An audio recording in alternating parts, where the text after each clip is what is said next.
Lies. From a very young age, we are told that lying is bad. Honesty is key, but a little white lie doesn't hurt every once in a while, right? What if I told you that I know a way of you to experience a lie right in the palm of your dirty little hands? Yes, you heard me. Aliens Colonial Marines is one of gaming's biggest scandals, and the sole reason why I have no respect for Randy Pitchford. He may be a great person outside of the industry, even though there's a lot of claims to suggest that he isn't, but he definitely lacks creative integrity and honesty to the people who he owes it to the most, because without his fans, well, Gearbox would not be around.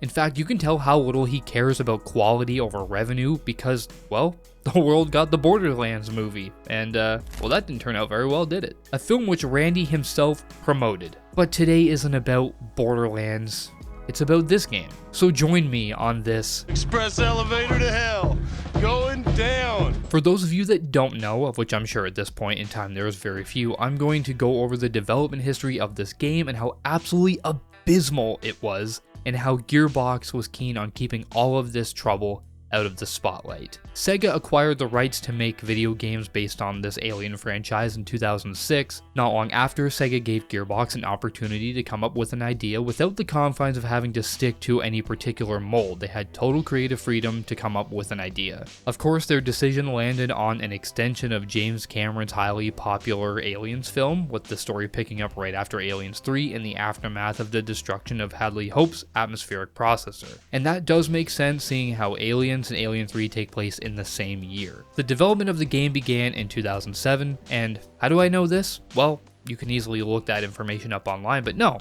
I know this because I have an old Game Informer magazine. This thing's like a relic now. This came out, I think, in 2008. I still have it. I just found it the other day. It's crazy. And it's funny reading through it because it appears that the basic premise actually really never changed in this game. Like, it was always set to be after Aliens and like around the time of Alien 3. But it's also like full of lies. Like, there's tons of things in here that they talk about that are just never in the game, never even mentioned. You're supposed to have command prompts for your allies, so it was supposed to be 4-player co-op from the start, which it is still if you play it now, but you were supposed to be able to command your squad in single player, like give them orders to set up turrets and flank and everything else. Well, you definitely can't do that in the game at all. But also, apparently you were supposed to be able to drive the APC in this game. There were supposed to be driving sections. Well, we also never got that, unless you consider, driving the power loader, which is terrible. So anyway, yeah.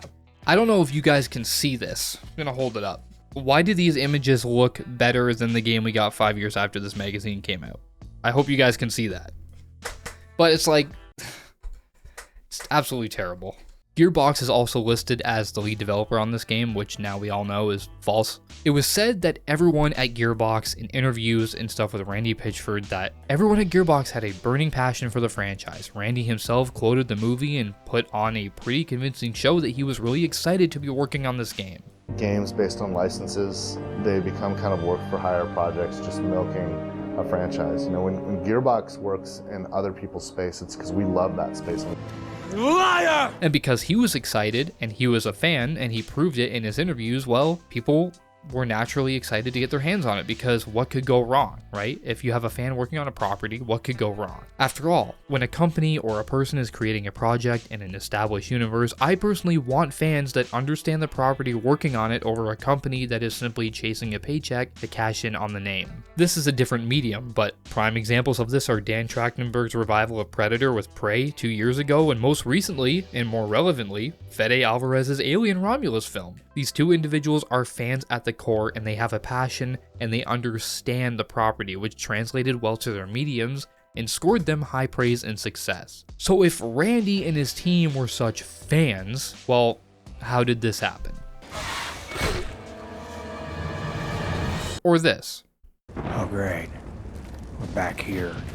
It happened because these fans never really touched the game, at least not for any prolonged periods of time. So, well, who did work on this game? Well, not one, of course, not two, not three, not even four, but 5 development teams worked on this game. 5. Gearbox, Demir Studios, Nerve Software, Darkside Game Studios, and lastly Timegate, the studio which I'm pretty sure spent the most time developing it. Randy Pitchford talked all of his involvement with the game up in interviews, and well, they really didn't have much involvement with it. It wasn't developed in-house because Gearbox decided to take Sega's money and dump it into Duke Nukem Forever, one of the worst games I think I've ever played, and their long-awaited Borderlands 2, which explains why this game was stuck in development hell for 6 years. It was just not a priority. Having two studios working on a game would have been an absolute nightmare, because some worked on single player while others developed the multiplayer, and another made DLC maps, and another just made the DLC expansion. Darkside specifically was responsible for the development of the Stasis Interrupted story expansion, which funnily enough is one of the best parts of the game.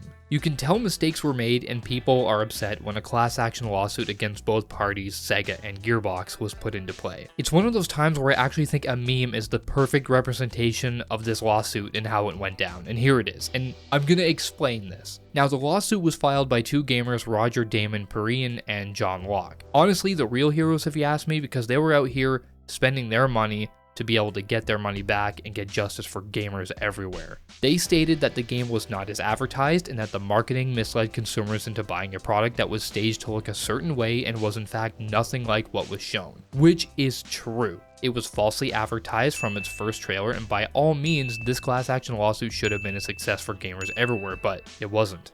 That's because while these two gamers were trying to get justice for all of Gearbox's consumers, Gearbox and Sega were running around with their heads cut off trying to pass the blame onto each other, and no one could get a complete story out of them. Sega suggested that Gearbox had a lot of control over the marketing and advertising of the game, even going as far as to show off the game without Sega's direct approval. Sega went as far as to accuse Randy of going off script and recklessly doing whatever he saw fit at any given moment. While on the other shoe, Gearbox was trying to pass the blame onto Sega in order to slide their way out of a lawsuit and out of any monetary impact. Probably a smart move, but they stated that Sega had full executive power over the game and that they had the final say for everything because they were the publisher and were inevitably responsible for how the game shipped. Sega and Gearbox did enter into an agreement that Gearbox would deliver and publish a game that represented the Alien franchise and one that was supposed to be functionally playable at launch, which both of these just failed to do. They missed that mark entirely. It was a 2-year-long court case, and in that time the class action lawsuit was dropped, meaning that any funds won would be distributed to the plaintiffs and not a large-scale reimbursement for gamers that bought the game and supported Gearbox. After this, it wasn't really reported on much, but I think it's a big L for the court. I mean, both parties were just as equally guilty. I mean, I guess Gearbox is probably a lot more guilty, but still, it's a big L. I mean, they should have had to pay back that money to fans because they lied straight to everybody's face. It wasn't until 2017 that a modder went into the game's coding and fixed a single line of code and made the aliens a lot smarter. That's all they had to do. That tells you everything you need to know about how this game was put together, but also the integrity of Gearbox, and basically it's just non-existent. Yet, despite everything I've said, I've recently went back and played this game. Am I mentally deranged? Yeah, a little bit. But ever since I watched Alien Romulus, I've had this hankering to play old Alien games. Especially ones where you can wield that iconic 10mm M41A pulse rifle with over and under 30mm grenade launcher, and you know, to pull up that motion tracker with an animation, be able to see everything and live the life of one of cinema's most badass privatized militaries. But unfortunately, that only gets this game so far, and the story is a big reason for this. So we're gonna dive into the story. Colonial Marines takes place just 17 weeks after the movie, with a return to LV-426 in the aftermath of the destruction from the explosion of the atmospheric processor. To the game's credit, it immediately hits you with warm feelings of nostalgia and excitement because, well, they did nail the look of the source material. Now, don't get look confused with fidelity because that is another story. But hey, I can set graphics aside if the game is going to be Attention chicks and dicks of the USS Sephora! Oh boy. Yeah, that's a problem. The first 10 minutes outside of the bad dialogue would leave you none the wiser about how the rest of the game is going to play out, because it starts off with a slow momentum built around fan service, which should have been a red flag, but walking through the sets feels so fulfilling. You walk through the locker room, the cryotube area, the cafeteria,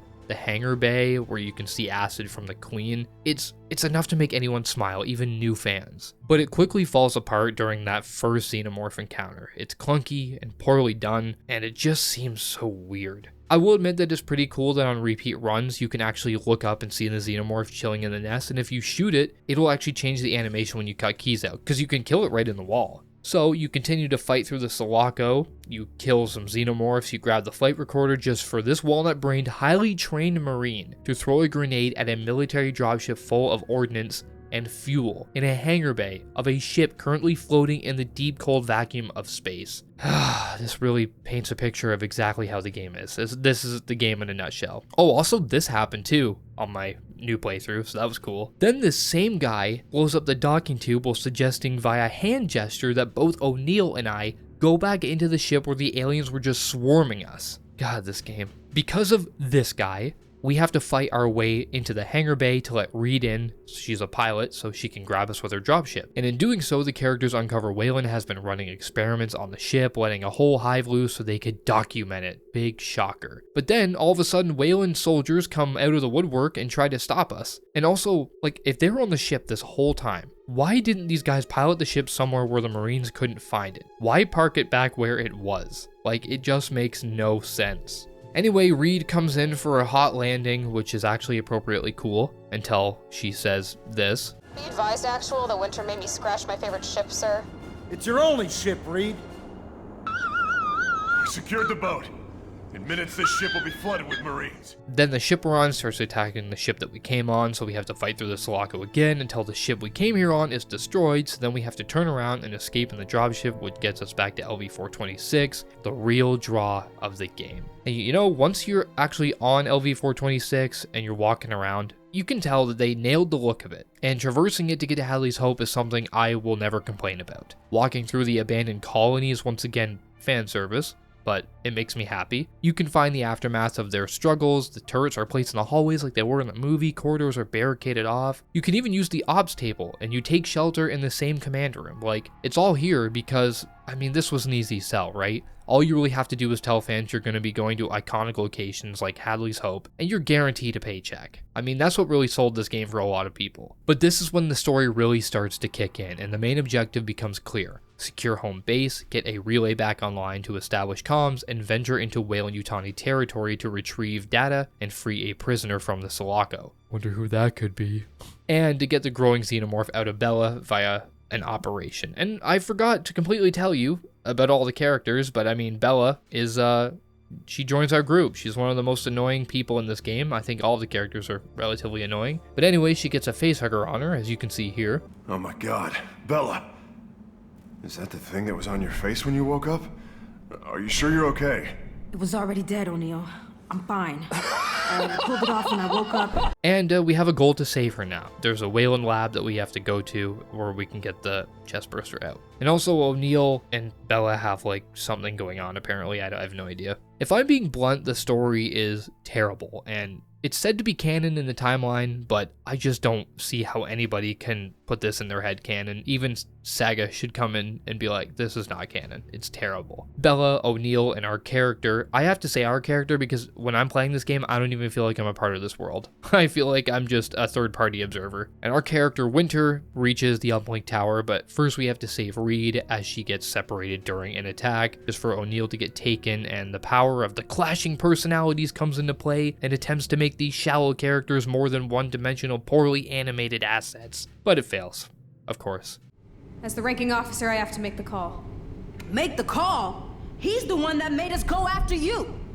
Reed, you come with or not, but we are going after him. We save Reed, and in exchange, Reed pulls rank over us and insists we leave O'Neill for dead for the simple reasoning of, we could all die, it's dangerous out there. Like, yeah, Reed, of course it is. We're on an alien planet where aliens are running around trying to kill everybody. We're not safe at any given moment, but you just want to leave O'Neill to die, which I'm totally fine with because O'Neill sucks. But also, how can you pull rank over us? You're a pilot. Make it make sense. So we ignore her, obviously, because she's dumb. We save O'Neill, endure the worst boss fight I've ever played. More on that later. And then we make our way into Weyland's compound called the Origin Facility to retrieve everything. Bella dies. Oh no, not Bella. Because apparently even if you take the chest burster out, we learn from a Weyland-Yutani scientist that the creature grows a placenta in the host, and basically it acts as a cancer and it eats away at the body until you die. So that doesn't explain how they're able to take the Queen chest burster out of Ripley in Alien Resurrection, but also that movie's terrible too. So it doesn't even matter. I forget I said that. We learned something about the aliens. I guess it's cool, but then also we get some good dialogue like this. She had one of those face huggers. It left a baby one in her chest. Pretty cool cinematic here where the chest burster breaks out of Bella through her armor even, and then O'Neill shoots its head off. Gotta admit, kind of badass. But also, why doesn't the acid from the chest burster drip down into Bella and like melt her in half? The acid does nothing. Now O'Neill is big mad. We secure the prisoner, which turns out to be Corporal Hicks. And people were as excited as Michael Biehn was to play this role again, because you can really tell in his voice lines he needed a paycheck. His performance just lacks any emotional depth, you know? It's pretty stale. Then you better hurry, sir. Last FTL leaves soon and it ain't coming back. But we actually know why, because he made comments to Game Informer talking about the process of being a part of this game. And what he said is, it seemed kind of passionless. I think in movies, television, and in the gaming world, you get some people that are really, really passionate and some people that are just going through the paces. They think that because they have a brand name, they're going to get a hit game or a hit movie out of it. That certainly was the situation on Aliens Colonial Marines. So there you have it. There was absolutely no passion, and if Michael Biehn can come in and do voice acting and understand that there was no passion there, what was the rest of the studio like? Or, sorry, what was the rest of the 5 studios like? During this segment, after, we get Hicks, O'Neill somehow figures out that our leader, Cruz, was lying to us the whole time and knew Bella was going to die no matter what, and threatens to shoot Hicks. But also, Cruz wonders why O'Neill looks so angry when he's walking up to meet them, and then Reed asks him, "Do they have a reason to be?" And he goes, Yep. "Why would you wonder what is wrong, and then understand why they would be mad at you? Like, you just walked in a circle with dialogue that got us absolutely nowhere to fill a scene." Oh my god. However, the story isn't over. We still have to stop Weyland, round up the rest of the soldiers, and jack an FTL ship to escape the planet. So, blah blah blah, we shoot through Hadley's Hope again, which is kind of cool, rescuing the Marines, and blah blah blah. We are killing a bunch of Weyland-Yutani soldiers, it's really boring to blah blah blah. Well, now you're on the FTL ship, and you're fighting the Queen, and the game is over! Look at that. Captain Cruz launches himself out of the hangar bay to kill the Queen, and then we get this little cinematic to cap off the game, which perfectly encapsulates how I feel about it. It's boring, lifeless, and pointless. They brought the best character in Aliens back for this shit. They were clearly trying to set up a sequel at the end of this game too. It feels like that to me at least, and thank heavens we're not getting one, because Gearbox will never touch Aliens again, and Sega will ensure that Gearbox never touches Aliens again. So hopefully we never get a disaster like this again. So as you can tell, there's nothing here that can save this story. Nothing about it works. The writing is forced, shallow, and predictable. The set pieces are lacking any real impact, and even the new Xeno designs fail to captivate anybody. You can tell 5 developers worked on this game. That's probably the best way to put it. However, and this is a big however, the gameplay does have moments from time to time that I can sit and enjoy. At its core, Colonial Marines is a shooter at its simplest form. It doesn't even remotely try to invent on it, create any truly unique gameplay moments, and it lacks depth most shooters have. Even ones that released way prior to this game, like I'm talking like Max Payne in the 90s, had way more soul in its body than this game. But is walking around Hadley's Hope with a motion tracker up amazing? Yeah.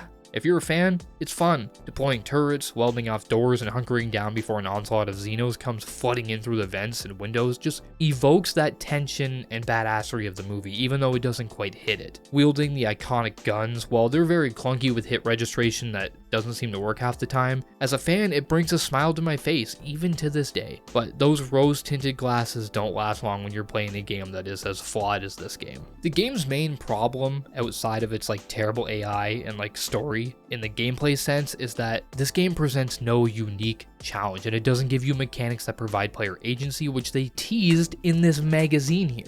There are no survival mechanics, and the Xenos really just don't put up much of a fight, and also, they don't seem like much of a threat, and when they walk up to you, they're the same height as you, but they're supposed to be 9-10 feet tall. 2010's AVP really made them feel like serpents with their movements. They were fluid and agile, and they jumped all over the place. And they would deal massive damage up close. You actively wanted to keep them at bay, especially with the acid splash, but Colonial Marines just really lacks any of that, and even with the acid splash. And whatever studio made the design choice to afford the player the ability to have a wide arsenal at all times really just drove any tension that could have been here right out the window. If I have 10 guns that I can switch to on the fly, why is there any need for me to worry about ammo? Like, I have a safety net at all times. A system like this works when a game uses these tools with each one having a distinct scenario to be used in, but none of the guns feel different enough to justify switching from fan favorite guns. It doesn't help that most of them lack any real impact too, visually and in their sound design. Their sound design's really weak. If I could really sum up the gameplay in a nutshell, it's like, it reminds me of those knockoff shooters I used to rent at Radio Shack. I would have no idea, I wasn't really into the gaming world yet. I didn't know what was good and what was bad. So you could just go in and see a generic cover and pick it up, and you could tell when you played the game that they were trying to accomplish a shooter that resembled popular FPS games, but they didn't have the soul, the talent, and maybe even the resources to make something good. It's just a shallow imitation of something else. I mean, it becomes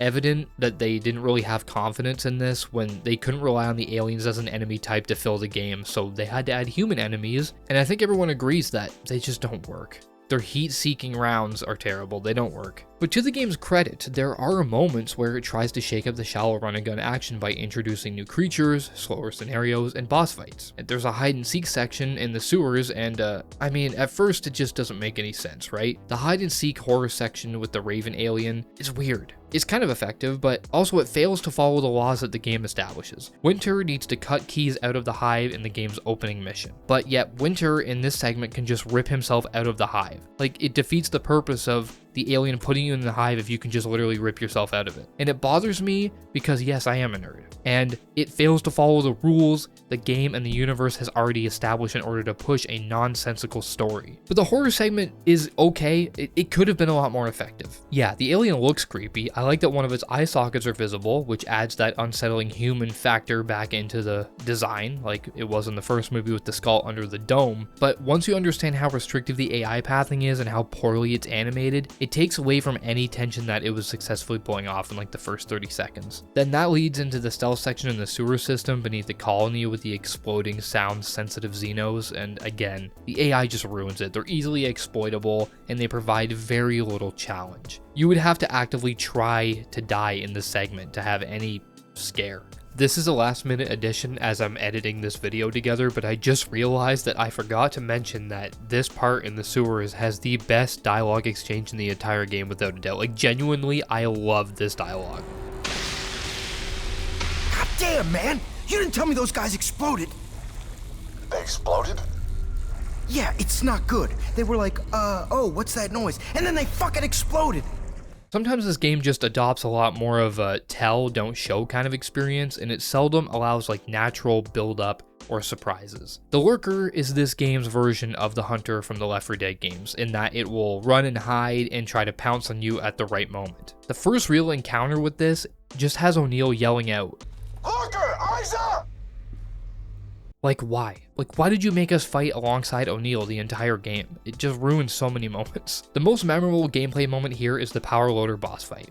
Make no mistake, it's not because it's good at all. Quite the contrary. There are a lot of slap-together boss fights out there that leave players bummed, right? I can think of one right off the bat with 343 Guilty Spark at the end of Halo. It's rudimentary, simple, it provides no challenge. It's boring. But this one mostly just leaves me confused on how I beat it, how it got approved into the game, and how driving a power loader feels like I'm playing a bitch slap simulator instead of an Aliens game. But of course, there are other boss fights that are bad, maybe just not as bad as this one, which is the APC boss fight where you have to push towards it as it fires on you and then eventually drop a container on it to get through it. That's an obstacle.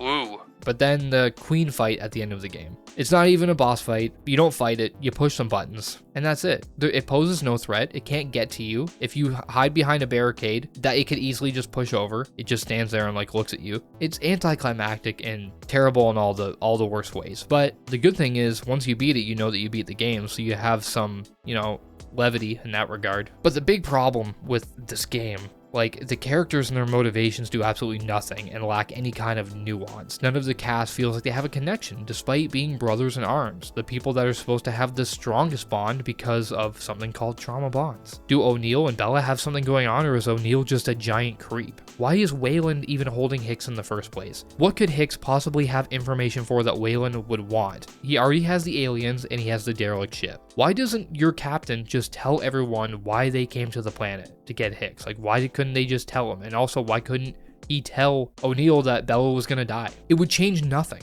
How is Hadley's Hope structurally intact after a 40 megaton bomb swept the land within a 30-kilometer radius? The new xenomorphs in this game are supposed to be like irradiated and mutated from the radiation of the reactor, but look, I think if they can survive in space and they don't have problems with that radiation, I highly doubt they would suffer against nuclear agents, assuming they weren't caught in the blast and the heat didn't kill them. The story and all that just doesn't work, and here's the thing. When you are going for a simple FPS run and gun game, you really need to nail the shooting and the AI and make compelling environments that ooze atmosphere. That stuff goes a long way. And also mechanics, have new mechanics. But for me, a lot of the time it feels like I am walking through a world that was artificially created to make money and not elicit joy in a player base. I could have forgiven the story if the gameplay grew 2 legs to stand on, but it feels like getting a cheeseburger without the burg. You know, the components are almost all there, but it's missing what makes it most important, a soul. But the game didn't stop being supported after the campaign rolled and, you know, the multiplayer went live. There was DLC coming for the season pass, because of course every game has a season pass, and Stasis Interrupted released 5 months after Colonial Marines, and it was the final content drop of the season pass, with the other content drops being multiplayer maps and modes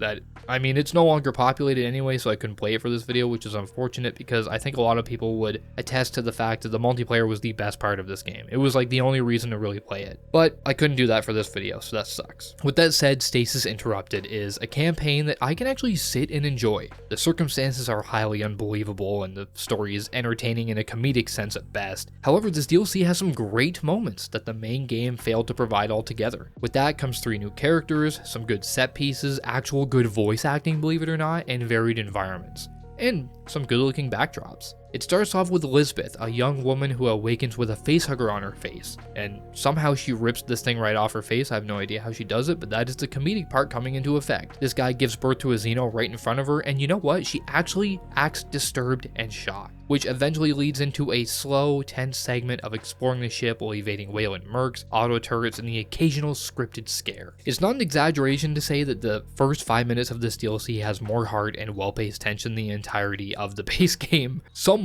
should have given Darkseid full control if they made this DLC in its entirety, because they actually knew what they were doing. There are actual fluid first-person cinematics and ones that show off the Xenos and how big of a threat they really are, and dang, the writing is pretty good. I felt a greater attachment to the characters I just met and die right after, simply because they speak organically and they feel like real people. Where did you learn how to do all this? Ever see those late-night commercials for CTT online technical courses? Well, the courses are actually pretty good, but their job placement program sucks. Of course, like the base game, it eventually divulges into a shootathon once again, and unfortunately the mechanics weren't added upon, nor was the shooting improved. This DLC has 3 acts, and the first one with Elizabeth is undoubtedly the best. Waking up as a colonist on a ship to understand that Wayland has taken the ship over and is impregnating people is horrific. And it's the best slice of playable content in this game. You are alone for the most part. It's a slow burn mission with spurts of action. It shows off the Xenos before putting you into encounters with real build-up, and you know what? It actually makes you feel uneasy. The sound design is phenomenal. There are audio cues that are supposed to knock you off your element, and it really feels like you're in the middle of an infestation. You can hear creatures crawling in the vents, hisses, women are crying in the distance, guys are screaming off in the distance getting mauled and ripped apart, and the motion tracker beeps every so often letting you know that you are not alone. Is all of this scripted? Oh yeah, bud. But does it work? Oh yeah, bud. And I actually felt sympathy for Elizabeth when she finds her parents dead and then decides to blow up the ship that she's on because, well, she knows that she's impregnated. And to end Act 1, you have this wicked first-person chestburster sequence. It really just works. It feels like a small, contained story with good pacing, tension, and action, and that's all I really wanted from this game. But unfortunately with Act 2, it starts to go downhill, and then Act 3 it gets even worse. Act 2 puts you in the shoes of Stone, a guy that doesn't really want to talk about his past for whatever reason. He boards the Sulaco and works with Hicks and shows how Hicks survived the events of 3, and basically Stone just wakes him up right before Whale and Merc show up on the Sulaco. A scuffle ensues, and one Merc shoots the facehugger on Ripley's face by accident, and the acid drips down and starts the fire, which makes Ripley Newt and another guy that just gets put into a pod randomly. He's just there to fill that gap. They get sucked in and sent off to Fury 161. I don't know how the acid from the facehugger didn't drip down onto Ripley and just kill her. Somehow the acid from the facehugger lands outside of the pod. Like, all of that is just ludicrous. It makes no sense. Most of the second act undoes a lot of the tension in favor of fighting humans.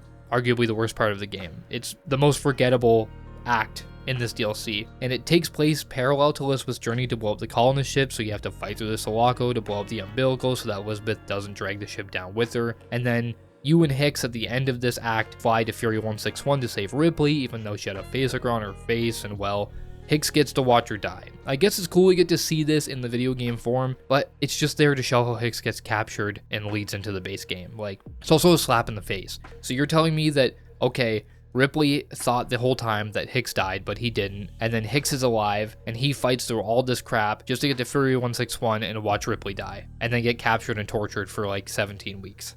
What were they thinking when they made this game? My fucking god. So anyway, moving on to Act 3, Act 3 is kind of a mix of Act 1 and 2, but more of 2, I would say, with the main focus being kind of an all-out battle on the surface of LV-426. How these events kick into motion, I can't really help but laugh at. A Wayland scientist listens to this Michael Wayland android talk about how cliche evil he is while torturing Hicks. Like, he says he doesn't care if he has to kill families and everything else to get what he wants, and then suddenly Levy, which is the scientist you play as in this act, decides that he can't do it anymore, and he just turns on Wayland. As for these colonists you seem to be so concerned about, dregs of humanity, worthless trash. 12 seconds later.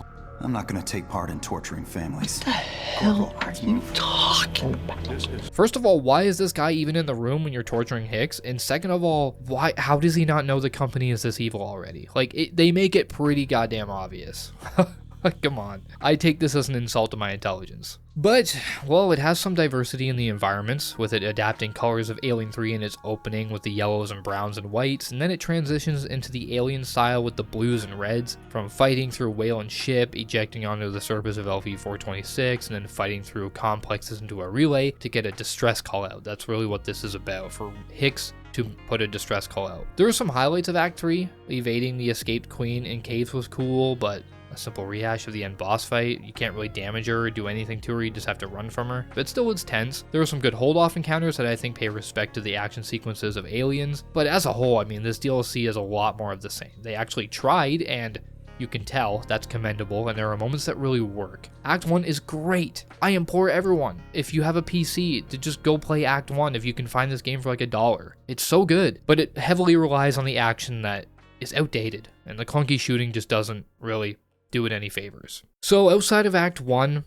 of Stasis Interrupted, Bug Hunt mode is probably where I enjoyed most of my time. A cooperative game mode set in a small but dense map where you set up turrets, do objectives, and buy weapons with a point system. And unlike the campaign, it actually encourages player agency and gives you options to use at your own discretion. It's unabashedly just zombies, like it's literally just a retread of zombies in the Alien universe, but it works. It can get a little tense and chaotic, especially if you play alone like I did, because, well, I have no friends. It just doesn't have many maps, sitting at just 3, but the amount of time someone would actually spend with this mode, I feel like it's more than enough. There isn't a lot to gain from playing this mode, aside from upgrades from multiplayer, which I mentioned it's dead, but going through Hadley's Hope and unlocking doors as you progress, setting up turrets and choke points and welding off doors, it makes you feel like the game should have been just that. Like, it's so fun. There isn't much to see in the variety of each match. There are no bosses or unique designs for this mode, just increasingly more enemies and slightly varied appearances for you to know that they are tougher, and you can also fight the Wayland Mercs in this, which isn't fun. That's the downside. But I think it's a lot of fun. Yes, the shooting is clunky, but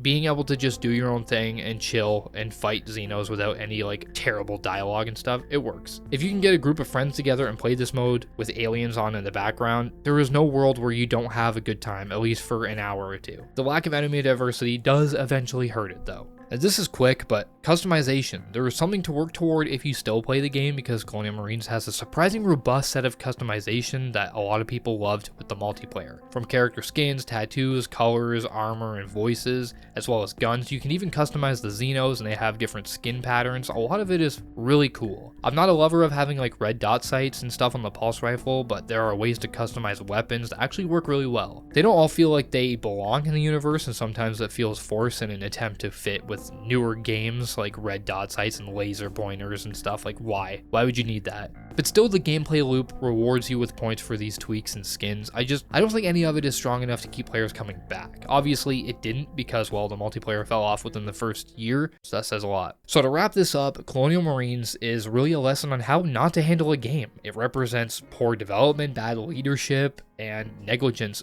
Most importantly, lies too, straight up lies. And in general, it just feels anti-gamer in a way. I feel like I've been pretty fair on this game, honestly, and the fact of the matter is, I can find good aspects in almost every game that I have major problems with, because nothing is so clear-cut black and white. There are things you can find that you enjoy, but this is a game where you really need to look for those slivers of gold, and even when you find them, they don't shine as bright as they should. In their written review, I know a lot of people put IGN into their videos, but IGN ripped into this game and then gave it a very generous score, and I agree with a lot of what they said about this game. They stated that it was heavily flawed, but they also said that they thought the game showcased a lot of love for this franchise, and I have to say I feel the complete opposite. It really just feels like a cash grab cooked on nostalgia with very little respect for the movie it is based on, and the fan service is tastelessly thrown in. I will certainly go back and play this from time to time. I can't ever see myself going through that terrible story again. But the bug hunt mode, it's a good way for me to scratch that alien's itch. But really, this game is a reminder of how little Randy Pitchford cares about his consumer base and what could have been.